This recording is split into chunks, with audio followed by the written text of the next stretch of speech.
Indore cleanest city of India है। यहाँ सरकार ने सख्त मना किया है कि तुम चिप्स खा के रोड पे पैकेट नहीं फेंक सकते, तो लोगों ने पैकेट खा के रोड पे चिप्स फेंकना चालू कर दिया। और इंदौर क्लीनेस्ट ये पता किसने लगाया, क्योंकि ऐसे तो किसी के दिमाग में नहीं आ सकता कि इंदौर में कूड़ा कितना होगा। तो अगर अभी तक तुम्हें समझ नहीं आए तो मैं इंदौर से हूँ। हाँ, ऐसे फालतू में तो किसी को शौक होगा नहीं कि चलो यार इंदौर की बेइज्जती करते हैं, और सिर्फ इंदौर की करेंगे। मन्नू, इस बार अहमदाबाद को बीच में मत लाना। इंदौर में कोई कुछ करता ही नहीं कि भाई गंदा हो जाएगा। वहाँ पे सब लोग सुबह उठ के ताला लगा देते हैं और दूसरी सिटीज चले जाते हैं कचरा करना। तुम अभी जाके देखोगे इंदौर पे ताला लगा हुआ रहेगा। यहाँ तुम किसी का गला काट दो, कोई दिक्कत नहीं, लेकिन काटने के बाद उसे गीले कचरे और सूखे कचरे में ध्यान से डालना।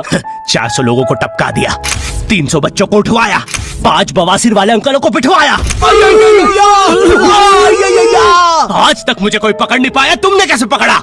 वो आपने ये गीला कचरा सूखे रहने दीजिए, मैं देख लूंगा। तो मैं इंदौर के एक पास वाले गांव खिड़किया में रहता हूँ। खिड़किया इतना छोटा गांव है, वहाँ एक वाईफाई नेटवर्क में पूरा गांव कवर हो जाता है। इनफैक्ट खिड़किया नाम भी उस वाईफाई नेटवर्क का ही था, तो गांव वालों ने सोचा यही रख लेते हैं। तो अभी खुद का चला लॉक हो गया मेरे गांव का नाम। किसी ने वो वाईफाई हैक कर लिया है। इतना छोटा गांव है, तुम नॉर्मली भी चलोगे तो ऐसा लगेगा कि 80 की स्पीड पे जा रहे हो। चीजें इतनी तेज साइड से निकलती है। भाई यहाँ इंसानों के लिए स्पीड ब्रेकर्स लगे, और भगते समय तो हेलमेट पहनना पड़ता है। मेरे गाँव में लौंडे लड़के बोलते अपनी लोकेशन भेज, फिर उन्हें पता चलता है वो ऑलरेडी लोकेशन पर ही है। यहाँ जितने लोग हैं उससे ज्यादा तो दिल्ली में लड़कियों के मेल बेस्ट फ्रेंड्स होते हैं। इतना खाली गांव है, लोग अपनी ही गुंजी हुई आवाज से बात कर रहे होते हैं। भाई मेरा गांव मैन वर्सेस वाइल्ड के एक एपिसोड तक में है। दोस्तों, मुझे नहीं पता मैं ये कहाँ आके फंस चुका हूँ। मुझे तो ये भी नहीं लगता कि मैं यहाँ से जिंदा वापस जा पाऊंगा। यहाँ तो अपना मूत भी चैन से नहीं पीने देते लोग, वो भी आकर छीन लेते हैं। मेरे गाँव में हर जगह बेटी पढ़ाओ बेटी बचाओ लिखा है, जो की बेटियों से लिखवाया उनके स्कूल छुड़वा के। इतने अंगूठा छाप लोग पढ़ लिखने के बाद भी पेन से अंगूठा बनाते हैं। हाँ, पेन से फिंगरप्रिंट बनाने की कोशिश करते हैं। इनके सामने लड़की भी घोड़ी बनेगी तो उसे भी चराने ले जाएंगे। इतने गवार मेट्रो की पटरी पे हक देते हैं। भाई मेरे गांव में जब अंग्रेज थे तब गुलामी भी वही करते थे, क्योंकि तुम ये गांव वालों से कुछ नहीं करवा सकते। यहाँ 3-3 दिन तक बिजली नहीं आती है, लेकिन फिर भी कोई खंबे से चिपक के मर जाता है। अरे ऐसी जिंदगी से तो बिनोमो पे ट्रेड कर लो। और नहीं आता का क्या मतलब है, पहले डेमो अकाउंट बना के सीख लो, फिर जाके मेन अकाउंट से पैसे बना लेना। अबे रुको यार, करके दिखा देता हूँ। देखो, मुझे लग रहा है ये ग्राफ अभी ऊपर जाएगा, तो मैंने अपना ट्रेड सेट कर दिया और लो बन गए पैसे। अरे लो ना,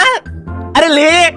अरे भाई लेना, तेरा फोन है, मेरे को घर जाना है। और यहाँ पे विड्रॉल और डिपॉजिट भी आसानी से हो जाता है, वो भी बिना किसी कमीशन के। प्लीज ना पकड़ना अपना फोन, ले लेना, घर जाना है मुझे। तुम अपने लिंक से अपने फ्रेंड को भी इनवाइट कर सकते हो, जिससे तुम्हें 10 से 20 डॉलर मिलते हैं। तो अभी जाके डिस्क्रिप्शन के लिंक से डाउनलोड करो।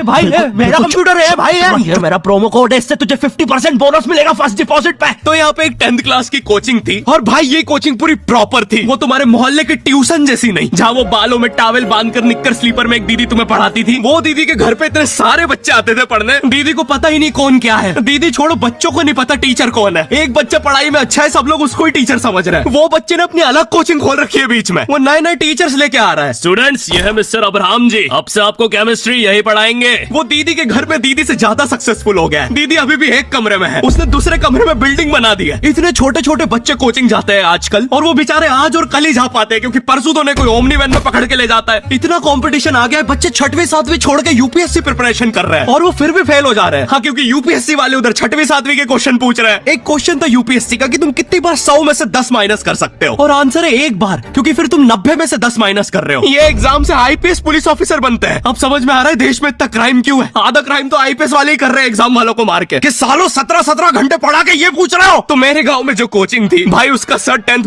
पढ़ा के सन की हो गया था, क्योंकि भाई उसकी जिंदगी 10th के लूप में फंसी हुई है। उसकी 10th खत्म होते ही फिर चालू हो जाती है। बच्चों के मम्मी पापा उन्हें 10th के बाद कंप्यूटर गिफ्ट करते हैं। सर के पास 70 कंप्यूटर हो गए हैं। हाँ, उनके मम्मी पापा आज तक गिफ्ट कर रहे हैं, और वो भी उस जमाने का विंडोज एक्सपी। सर बेचारा सारे कंप्यूटर जोड़ के GTA 5 खेलता है।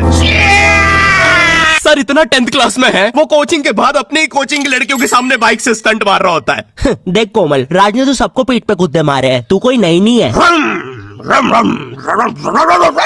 शबाक, पीठ पे कुत्ते मारने वाला राज।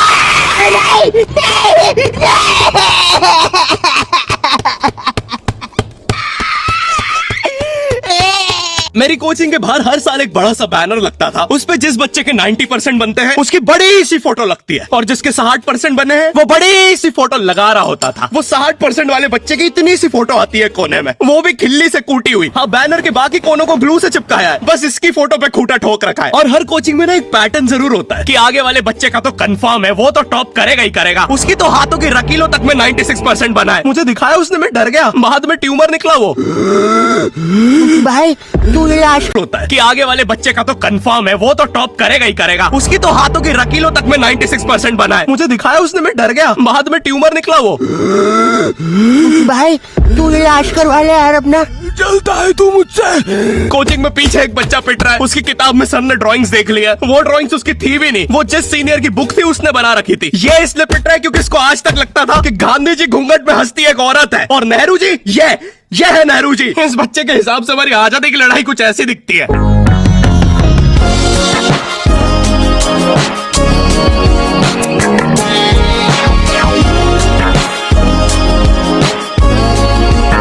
फिर आते हैं हमारे बोर्ड एग्जाम्स। बोर्ड एग्जाम्स मिलते हैं हमें डिफरेंट सेंटर। प्राइवेट स्कूल के बच्चे जाते हैं गवर्नमेंट स्कूल में और गवर्नमेंट स्कूल के बच्चे जाते हैं प्राइवेट स्कूल में। और भाई बहुत डिफरेंस होता है इन दोनों स्कूल में। प्राइवेट स्कूल के बच्चे बोलते हैं हमारी स्कूल के नीचे कब्रिस्तान है, गवर्नमेंट स्कूल के बच्चे बोलते हैं कब्रिस्तान के नीचे हमारी स्कूल है। गवर्नमेंट स्कूल की बेंचेस हमेशा हिलती रहती है, वहाँ के बच्चों की बुंड का बैलेंस ही वही हो चुका है। उनको तुम नॉर्मल बेंच पे बिठाओ, वो उस पे भी हिलता रहता है। और भाई यहाँ की टॉयलेट, ये बस टॉयलेट के लिए यूज नहीं होता है। अरे तुझे श्रेया का नंबर याद है क्या? चल मेरे साथ। कहाँ? अरे बाबा यहाँ तुझे किसी भी लड़की का नंबर मिल जाएगा। श्रेया अग्रवाल, श्रेया बंसल, श्रेया शर्मा, श्रेया राजा ने मिल गया। अरे लेकिन ये तो बंद है। अरे तो टेंशन की क्या बात है, इधर आइए ना, इधर बाकी नंबर भी है, चेक करिए। Shreya Jio, Shreya Airtel, Shreya Idea. Hello Shreya. हाँ बोल। और बोर्ड एग्जाम से वो एक सरप्राइज इन्विजिलेटर चेकिंग होती है ना, जिसमें एक टीचर्स का ग्रुप बीच एग्जाम में रैंडमली आके तुम्हारे